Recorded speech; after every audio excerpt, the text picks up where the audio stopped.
Assalamualaikum warahmatullahi wabarakatuh. Seluruh bangsa dan setanah air, jumpa lagi di channel Jagat Lopitu. Semoga dalam keadaan sehat dan kurang satu apa, rahmah barokah salam Allah curahkan untuk kita semuanya.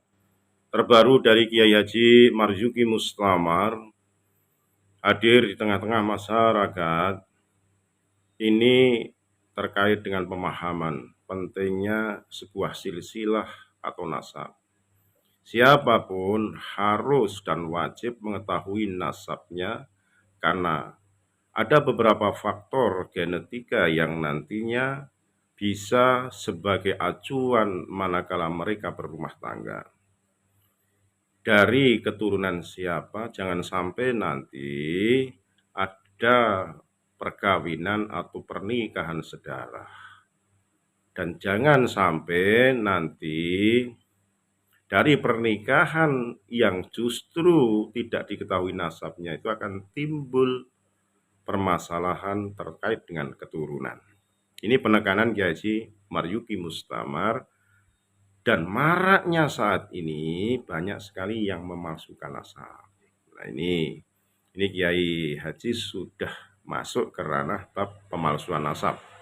Jangan sampai ada yang mengaku-ngaku putra siapa, keturunan siapa tanpa didasari bukti yang konkret, yang valid, berdasarkan baik itu silsilah, Mas Nusrib kenasaban maupun tes DNA. Penting tes DNA menurut Kiai Haji Marzuki Mustamar, karena di dalam Basul Masail dulu PBNU memperbolehkan dan tes DNA bisa untuk membatalkan nasab seseorang, walaupun tidak bisa untuk mengisbat, tapi bisa untuk membatalkan. Ya sami mawon podo wae. Itu yang disampaikan oleh Kiai Haji Marzuki Mustamar, jelas.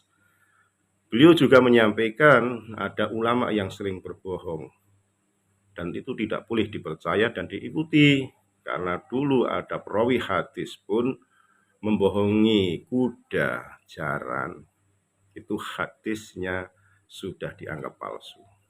Tidak berlama-lama kita simak bagaimana ceramah yang apik, yang luar biasa dari Kiai Haji Marzuki Mustamar untuk memberikan pencerahan kepada kita semua, terutama dengan ini kita bisa mengerti tentang silsilah dan nasab kita tersambung kepada siapa. Sekali lagi mohon maaf engkari kagak mati Nusantara milik kita. Assalamualaikum warahmatullahi wabarakatuh.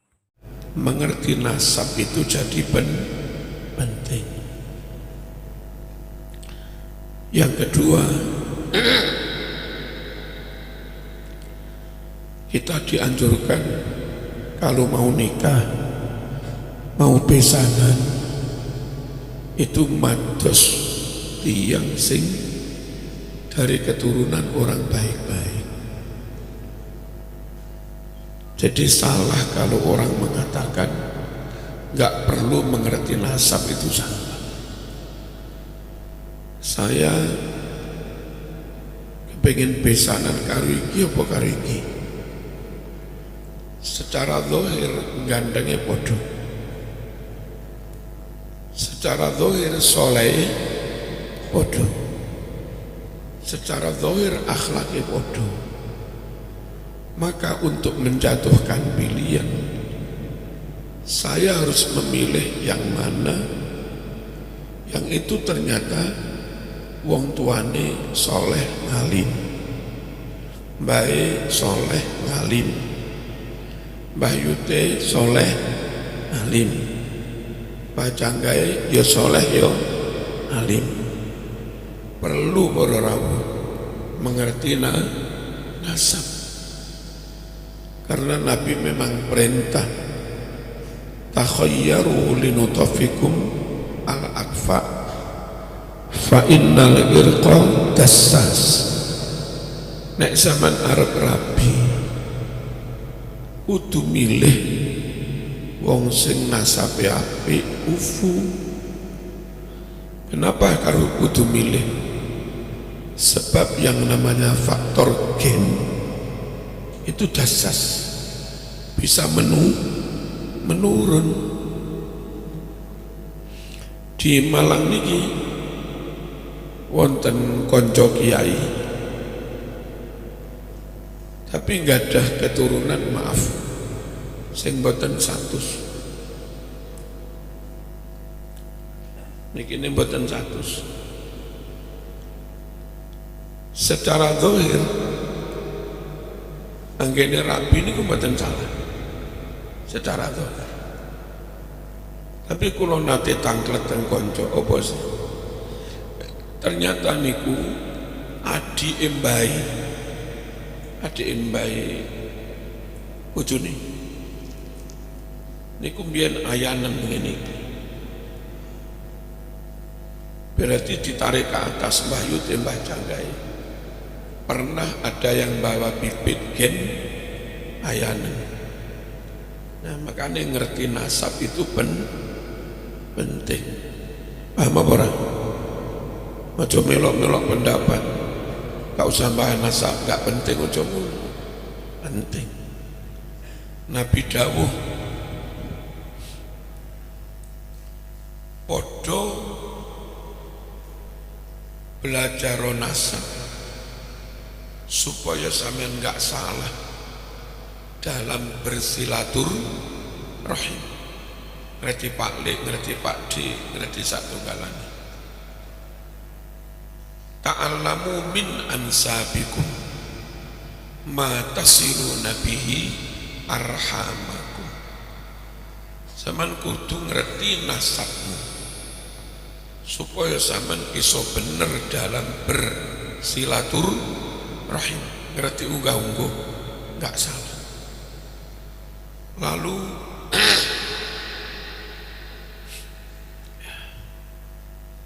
dalam bagi waris banyak sekali teng Blitar niku bagi waris niku sik angel, sebab nyurataken tanah niku sulit lantaran surat yang ada itu tasik atas nama Mbah Yut. Kadang sing mboten sempat ngurus surat. Pokok dibagi ngono. Suratnya si atas nama Mbah Canggah. Itu untuk memastikan sopoi sing oleh bagian warisan. Dimulai dari Mbah Canggah. Kau enggak benar-benar fik niki anake, niki utuh. Niki putune, niki utuh. Kalau nggak benar-benar fik berdasar data di kelurahan atau data di Dukcapil, iso-iso akeh wong aku itu buyute, aku ya Janggai. Nah suwe-suwe sing ora wae berhak dapat warisan malah oleh warisan, sing menenge padahal asline buyute malah ora oleh warisan. Makanya supaya nggak salah dalam bagi waris, pastikan ini keturunan, ini bukan. Apalagi beroramu ngaku-ngaku keturunan Nabi, nggak mudah. Kenapa nggak mudah? Satu, zaman ini wis dawa. Hijriah sakniki 1446 tahun. 1446 tahun yang lalu. Sungguh waktu yang sangat panjang dan tidak mudah untuk menelusuri, memastikan sampai niki keturunan Nabi atau tidak. Maka menurut kami, karena waktu sangat jauh, 1400 tahun lebih, tidak mudah kita percaya sembarang orang ngaku keturunannya Kanjeng Nabi. Nyun sewu, wong podo-podo Singosari yang dari zaman Empu Gandring sampai sekarang. Ini kalau paling tasik sekitar 600 sekian tahun. Mentok 700 tahun. Tapi sulit memastikan siapa wong Singosari sing keturunane Empu Gandring. Siapa wong Singosari sing duduk. Niku wis angel. Padahal sekitar 700 tahun. Golek wong Mojokerto.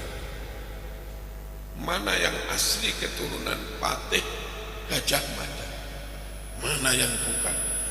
Niku angel orang. Padahal coro dihitung waktu ini zaman Gajah Mada ngantos saiki paling 650 tahun dereng suwe. Lah niki ngaku keturunan Nabi wis 1446 tahun lalu. Kok cek gampangi ngaku saya keturunan Nabi, tidak membuktikan ragil. Halo, terus carane percaya iku piye? Allahumma sholli ala sayyidina Muhammad. Lalu di samping waktunya sudah lama, 1400 tahun lebih. Andai sing ngaku-ngaku keturunan Nabi terbukti secara genetik DNA, sukune sami kalih Nabi, podo-podo suku Quraisy, margane podo Nabi, podo-podo marga Bani Hashim, ngaku-ngaku keturunan Nabi dan secara genetik sukune podo, margane podo. Niku dipercaya niku rada gampang. Nah, bareng sing ngaku keturunan Nabi niki wong sing bangsane beda. Nabi niki Mekah, piyambake Yaman, bangsane beda. Nabi niki Quraisy, piyambake wonten sing Habsyi, wonten sing Hadramaut, Hadrami, wonten sing Tamim, wonten sing Kohton, wonten sing Mudor. Wong negarane beda, sukune beda, dan nyuwun sewu margane beda. Enten marga misalipun Al-Atos, enten marga misalipun napa-napa. Nah, bagi kita wong ketara dari negara beda, dari suku beda, iku seiso percaya kalau dia keturunan Nabi, asal bisa membuktikan secara genetik memang dia gennya sama, dan didukung data kitab nasab yang di Yaman memang membuktikan dia punya jalur keturunan. Kitab nasab yang di Maroko juga menyebut mbah-mbahnya dia keturunan. Kitab nasab yang di Saudi juga menyebutkan baik dia itu memang keturunan. Wong niki didukung data dari kitab nasab plus dites secara genetik dengan Nabi gennya sama. Wong koyok niki senajan dari negara yang beda, kita seiso percaya. Nah, yang jadi masalah beda bangsane, beda sukune, beda margane, terus enggak didukung kitab nasab di berbagai negara, terus mboten gelem dites DNA. Kami nu kiai ketika dikompar meyakini fulan keturunan Nabi, maka kami harus menjelaskan itu kepada umat. Apa bekal dan modal saya untuk meyakinkan kepada umat bahwa ini keturunan? Kalau kami nggak diberi bukti, main doktrin badan sah, paham betul ini? Allahumma shalli ala sayyidina Muhammad. Lalu Nabi itu orang luar biasa, dan biasanya orang luar biasa itu punya garis keturunan yang menurunkan karakter sangat kuat. Wong awam kados kita niku wong biasa-biasa, yen anak putus secara umum nggih biasa, tapi lek wong niki jos kados nyun sewu Brawijaya niku wong Jawa Majapahit yang gennya top, terus karakternya ternyata dari gen Brawijaya ketika anak cucunya masuk Islam juga melahirkan Raden Patah yang karakternya juga luar biasa. Ketika satu dua di antara keturunannya itu terus menjadi ulama, kados Mbah Hasyim Asy'ari niku tetap membawa karakter yang lebih top dibanding masyarakat pada umumnya. Turun Gus Dur. Nah, orang-orang yang dari dulu keturunannya Nabi terus hijrah teng Jawa, wali-wali songo, Nabi membawa karakter kuat. Ternyata anak cucunya hijrah teng Jawa, wali songo, karakter kuat unggul itu tetap dibawa. Ngoten. Lah sakniki masalah ono wong ngaku keturunan Nabi, tapi karakternya enggak kuat, integritasnya enggak ada. Secara fisik genetik enggak mau dibuktikan, secara kejiwaan dan karakter juga bertolak belakang. Dan ini juga semakin sulit untuk meyakinkan umat bahwa dia itu keturunan. Allahumma shalli ala sayyidina Muhammad. Terlebih intern mereka beda, mboten satu orang berorang sing kadang tindak tenggriya atau itu ketemu di mana podo Arab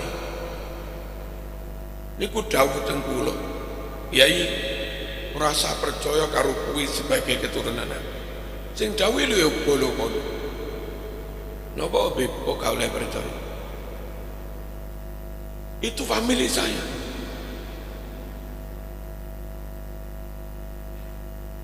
Harusnya kalau dia punya sertifikat nasab, saya juga punya wong famili, tapi kata beliau saya nggak punya karena nggak bayar.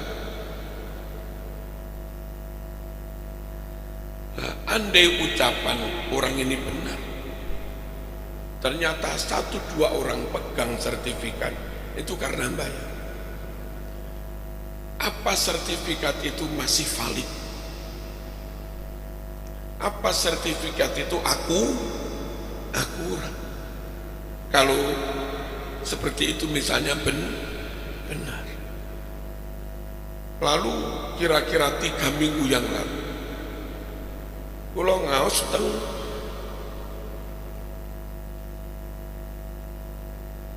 Wonosobo, acara makan-makan.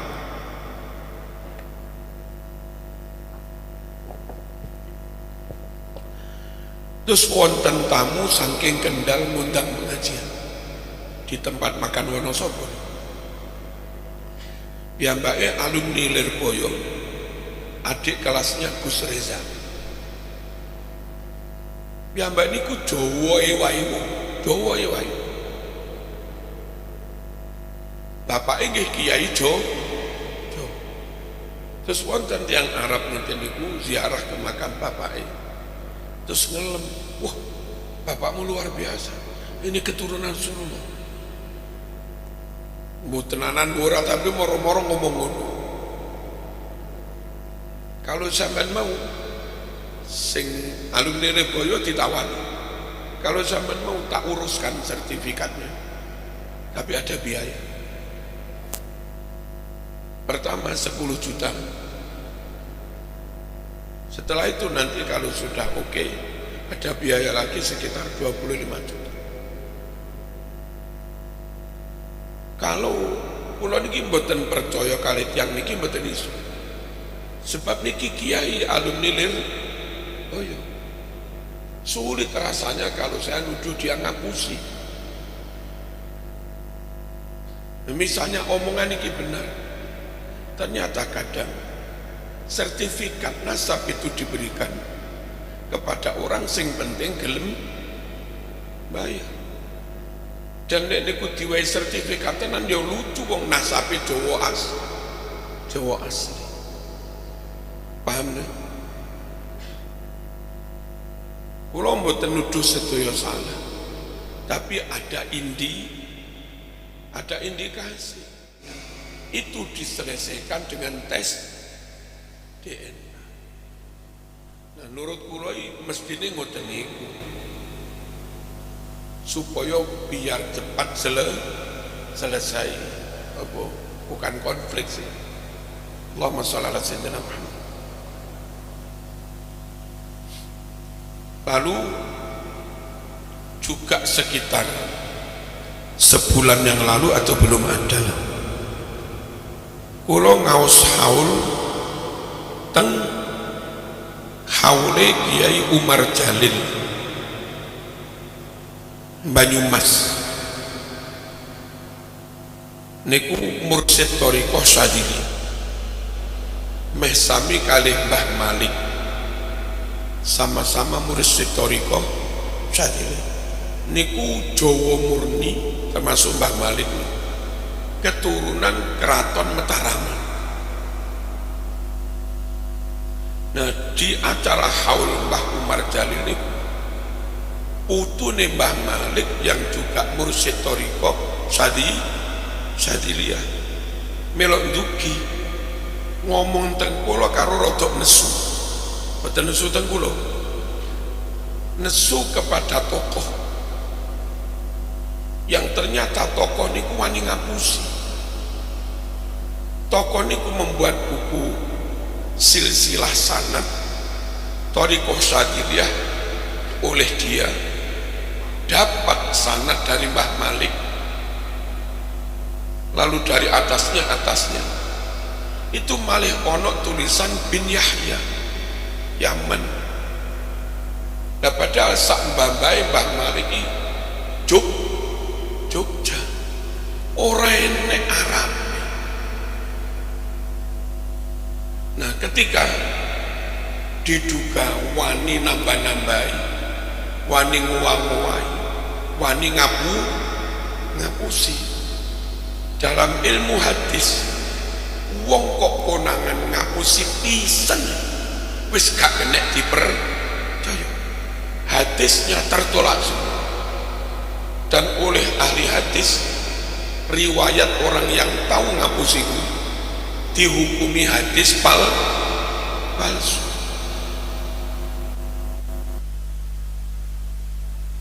Termasuk nulis sanad silsilah thariqah itu nambah-nambahi jeneng, memasukkan nama orang yang bukan sanad. Sing ngomong niki putune Mbah Malik. Kula nggih ngecek sing bener sing pundi. Tapi minimal niki jadi indikasi mutarib lah cara hadis. Halo. Mutarib itu lafaz riwayatnya enggak menjelang Allahumma sholli ala sayyidina. Terus kula teng Jambi, Tanjung Jabung Timur, ternyata panitia yang ngundang niku mantan mriku, terus pindah ke kecamatan nopo sela, masih Jambi juga mantan penderek ini. Lalu sekitar 2 minggu yang lalu ngaos teng Tegal niku kula kepanggih kali Kiai Syarifuddin, juga mantan penderek yang antara lain ditugaskan tim penulis buku.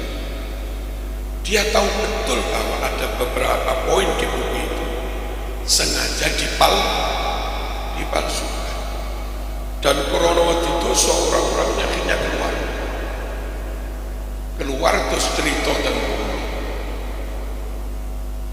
Nah, dari cerita mantan-mantan ini kula lek tetep kon percaya karo kono maneh angel ora.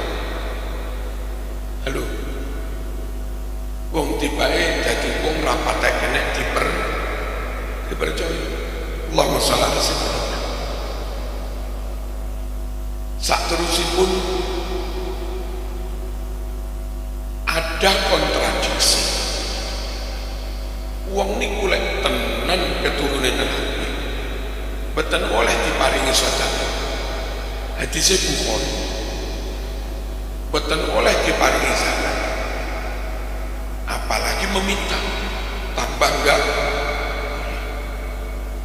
Lah niki satu sisi orang ini ngaku keturunan Nabi, tapi satu sisi kadang gelem nyuwun.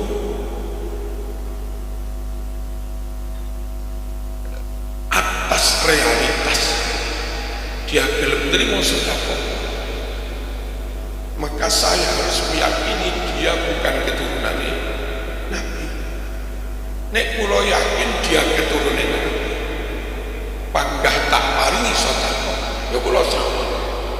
Lah kowe wis ngerti lek kowe keturunan Nabi kok mau wae sedekah salah. Tapi lek kula mene sedekah, ya kudu ngeyakini kuwi duduk keturunan Nabi. Tapi lek kula yakini duduk keturunan Nabi nesu.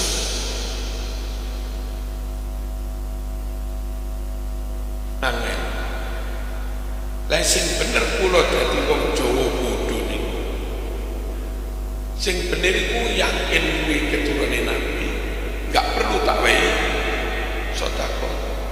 Apa sebaiknya saya yakin kuwi keturunan Nabi terus enggak tak wae sedekah? Piye bedane?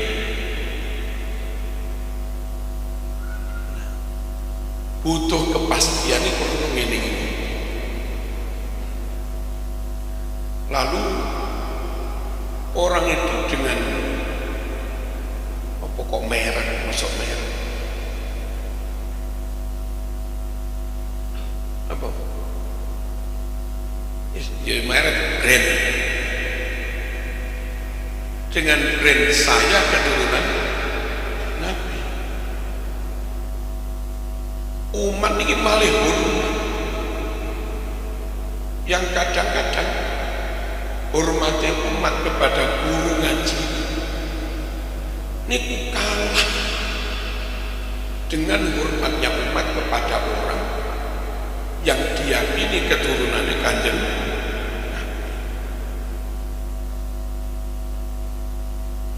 Terus mahabbahnya umat kepada orang meskipun guru ngaji, takzimnya itu kalah dibanding mahabbahnya umat kepada orang yang diduga keturunannya Kanjeng Nabi, meskipun nggak tahu mulang. Yang jadi masalah kadung guruku tak tinggal, kadung guruku nggak pakai tak hormati, milih hormat ini, kadung guruku nggak pakai tak mahabbah, milih mahabbah.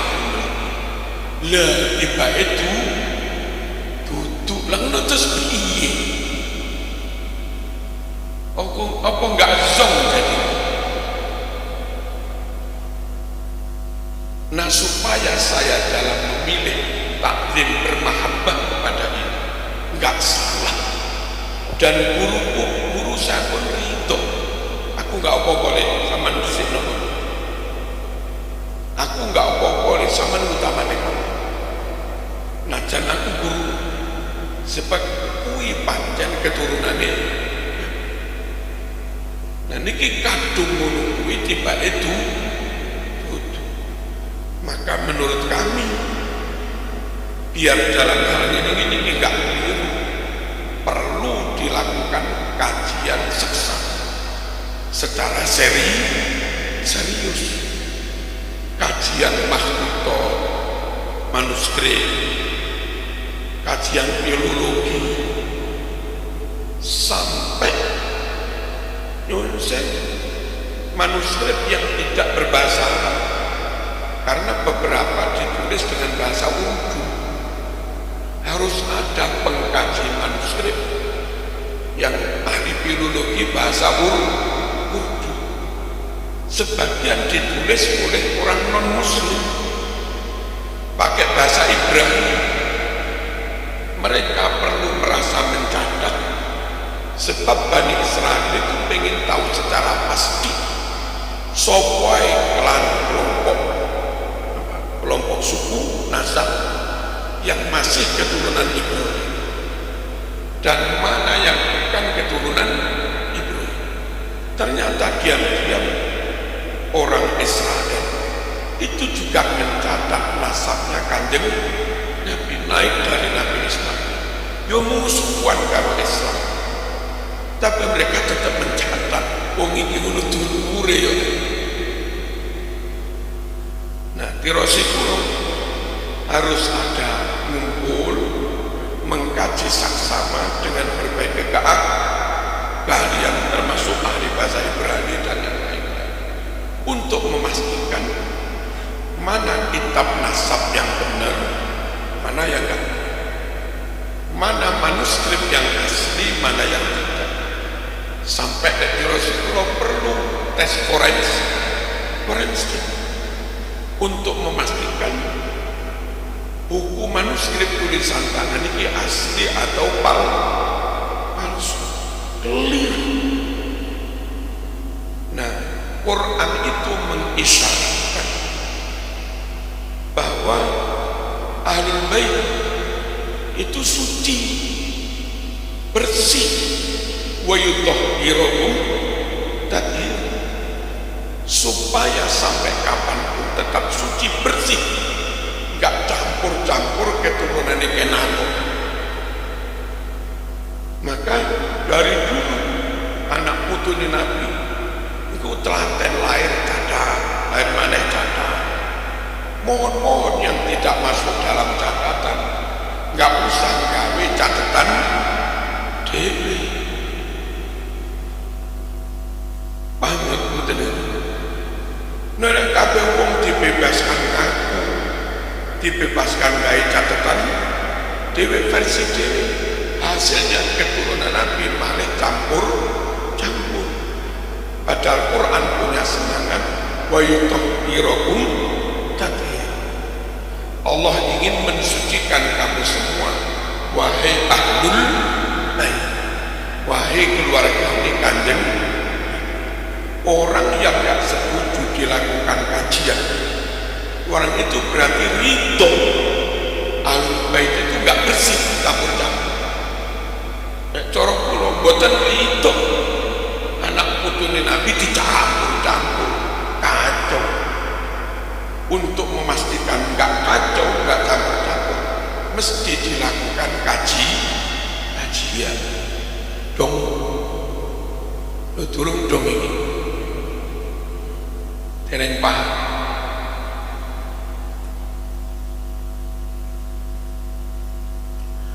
Lalu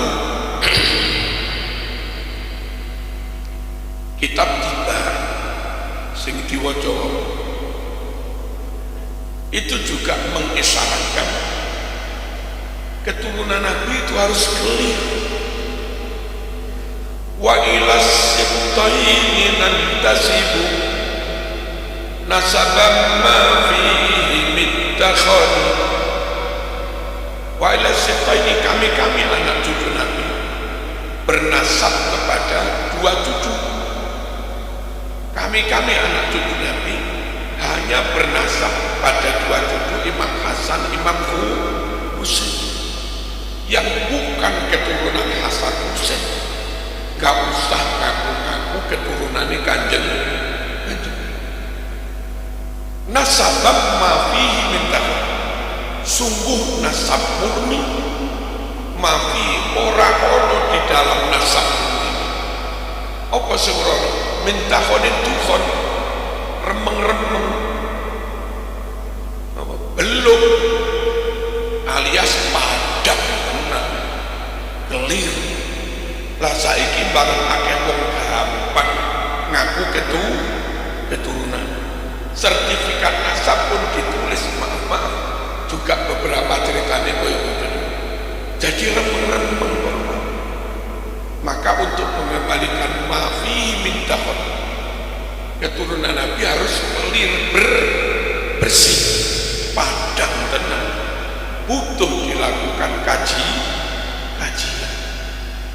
Dong orang ini bagaimana kalau dari kajian terbukti fulan memang keturunan Nabi, ya alhamdulillah, kita tidak ragu lagi untuk bermahabbah, kita nggak ragu untuk takzim. Dan kalau ternyata fulan bukan keturunan, wong podo Islam ya tetap ukhuwah. Kalau dia lebih sepuh dari saya, ya tetap tak hormati karena lebih sepuh. Kalau dia lebih alim dari saya, ya tetap tak hormati karena lebih alim. Kalau dia benar-benar takwa Allah, ya tak hormati karena Quran memuliakan orang takwa.